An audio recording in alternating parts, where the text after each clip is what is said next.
right, welcome back to Lawn Chair Farming with Chelsea and Marie. Today we have Jeff Marggi here from McFarlane Manufacturing out of Sauk City, and we are going to talk about this lovely piece of equipment behind us, the McFarlane roller crimper.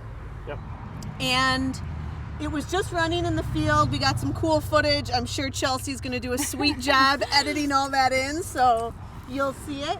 And maybe we'll turn the camera around and get into the field a little bit and look at the rye as well. But first we'll just chat with Jeff a little bit about what the roller crimper is, where you guys have seen it working, and kind of give us your elevator pitch for this thing. Okay. So for McFarlane Manufacturing, the roller crimper was basically a chance for us to use some of our existing technology that we use in the tillage industry. And when we saw the growth in the regenerative farming practices, we tried to quickly respond to that and produce the roller crimper like we have here.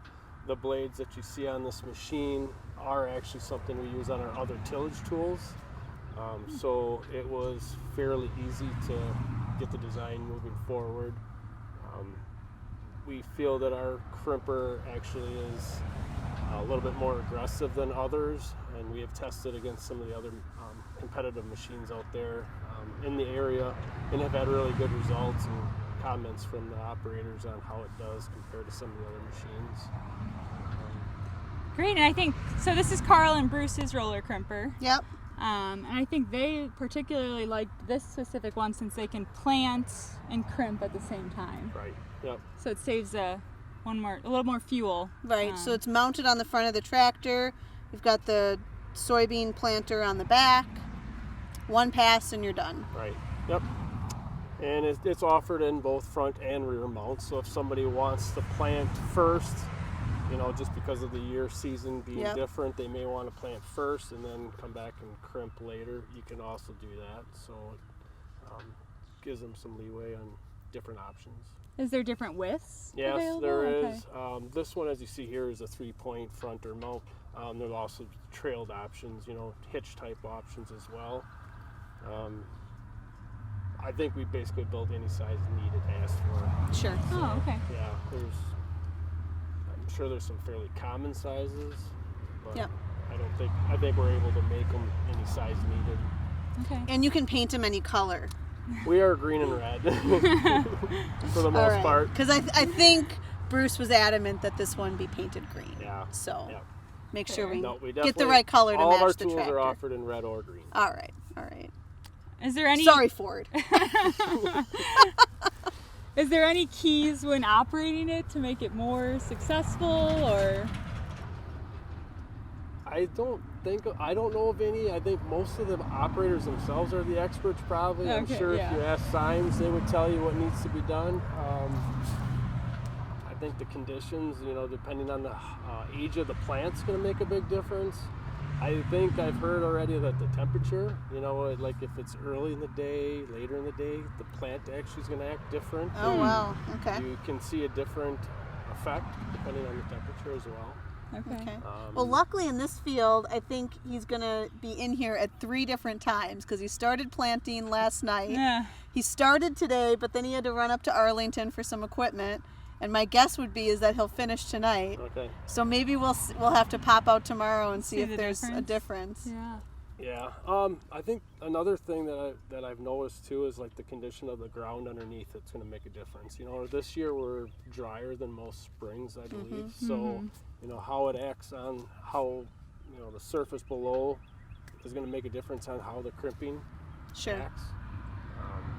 And these crimpers are all, there's different kinds of crimpers. This one is we're using hydraulic pressure. Yes. Yep. Some of the pull behind ones you can fill with water. Correct. Or Yep. so this is a hydraulic pressure one, which I'm not quite sure how much pressure he was putting on it. And I do not know that either. Right. Without asking him.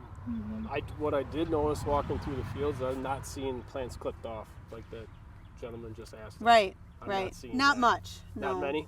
All right, guys. So now you're seeing the finished product of the roller crimper and soybeans planted. And like Marie showed on screen a little bit earlier, this rye was at boot stage and was flown on to standing corn last September. Yeah, probably like first week of September, I think. First week of September. So normally a really thick stand is recommended. So you can imagine like drilled on or planted some way. I think up to 2 bushel an acre. I mean, people, we want to see Yeah. it. And this was flown at 1 bushel an acre. Yeah, so still a good stand of rye, but for crimping, maybe not ideal. Right. And we were in boot stage, and I think full anthesis or full flower is normally recommended. But it still did a pretty good job crimping the rye, and even the standing stuff, you can see, the stem is still crimped. And we'll check back and show pictures to show, if this successfully terminated or not. The other part can't forget the back of the tractor is having a good planter setup, which they obviously did because, this looks great. The soybeans got planted really nice. All the rows closed up nice. That all looks good. Yep. So Jeff, what do you think about? I think considering the stage of the rye, I think he did a good job. Okay. This season has just caused some issues with doing things at the perfect time. I know. So, Right, so it is, it's only May 12th, so 13th. Okay. So that's incredibly early right. to be rolling Yeah. in a normal year. And you can see there is still a good mat here that's going to protect the soil, help with creating a mat for weeds. We're hoping that some of this stuff might lay down yet as well. Yeah, I think we'll come back and get some pictures and splice those in too. So, yeah. All Good. right. Thanks, guys. Okay, bye. Hey, everyone. Chelsea here with a quick update. The guys ended up chemically terminating the rye just to be safe. But here you can see on June 11th that the soybeans emerged well despite the drier spring. Stick with us for more updates.